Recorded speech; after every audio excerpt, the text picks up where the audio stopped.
बोलो श्री लक्ष्मी नारायण भगवान की जय हो। कार्तिक महात्म 19वां अध्याय। महाराज पृथु ने नारद जी से पूछा, हे देवर्षि, यम पंचक काल में दीपदान का क्या महत्व और विधान है? कृपा करके मुझे बतलाइए। तब नारद जी ने कहा, हे राजन, कार्तिक मास में कृष्ण पक्ष की त्रयोदशी से शुक्ल पक्ष की द्वितीया यानी कि भाई दूज तक के 5 दिन यम पंचक कहलाते हैं। इन दिनों में धनतेरस की रात्रि को यमराज के निमित्त दीपक जलाने से यमराज प्रसन्न होते हैं और अकाल मृत्यु आदि नहीं होती। इसके अगले दिन कार्तिक कृष्णा चतुर्दशी को नरक चतुर्दशी भी कहते हैं। इस दिन तिल का तेल, आपा, मार्ग तथा दूर्वा आदि लगाकर स्नान करना चाहिए। स्नान के बाद दक्षिण की ओर मुख करके अपसव्य होकर जल में तिल मिलाएं और 3-3 अंजलि से यमाय, धर्मराजाय, मृत्युवे, अंतकाय, कालाय, सर्वभूतक्षयाय, औदुंबराय, दग्नाय, परमेष्टिने, वृकोदराय, चित्राय, चित्रगुप्ताय इन नामों से यमराज को तर्पण करें।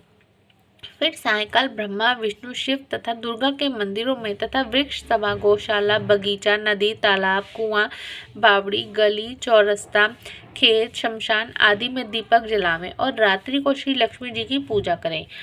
यदि शस्त्र से किसी की मृत्यु हुई हो तो उसके निमित्त भी चतुर्दशी को दीप दान करना चाहिए। इससे अक्षय पुण्य फल प्राप्त होता है। इसके बाद कन्या, ब्रह्मचारी तथा तपस्वियों को भोजन कराएं।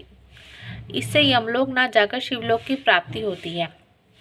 कार्तिक की अमावस्या अर्थात दीपावली के दिन भी स्नान आदि से निवृत्त होकर पितरों का पूजन व श्राद्ध करके ब्राह्मणों को भोजन कराएं। फिर सायंकाल में घर, तुलसी के समीप देवस्थान, शमशान, नदी, पर्वत, चौरस्ता तथा गौशाला में दीपक जलाएं। तत्पश्चात लक्ष्मी जी की स्तुति करके उनको जगावें। जिस प्रकार पतिव्रता स्त्री अपने पति से पहले जागती है, उसी प्रकार लक्ष्मी जी भी भगवान से 12 दिन पहले जागती हैं।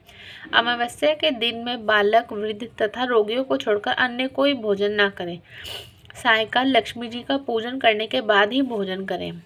घर को फूलमाला आदि से सजाकर सारे घर में दीपमाला करें।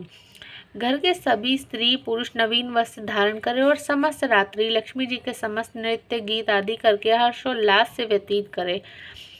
घर में समस्त रात्रि दीपक जलाना चाहिए। उस रात्रि को लक्ष्मी जी सब घरों में घूमती हैं और जो घर अधिक सुंदर तथा रमणीक होता है उसमें दीर्घ काल तक निवास करती हैं। एक पहर रात्रि शेष रहने पर दारिद्र घर का कूड़ा करकट, सूप तथा पुराने पंखे पर रखकर बाहर फेंक देने चाहिए। ऐसा करने से वह घर धन धान्य से परिपूर्ण रहता है।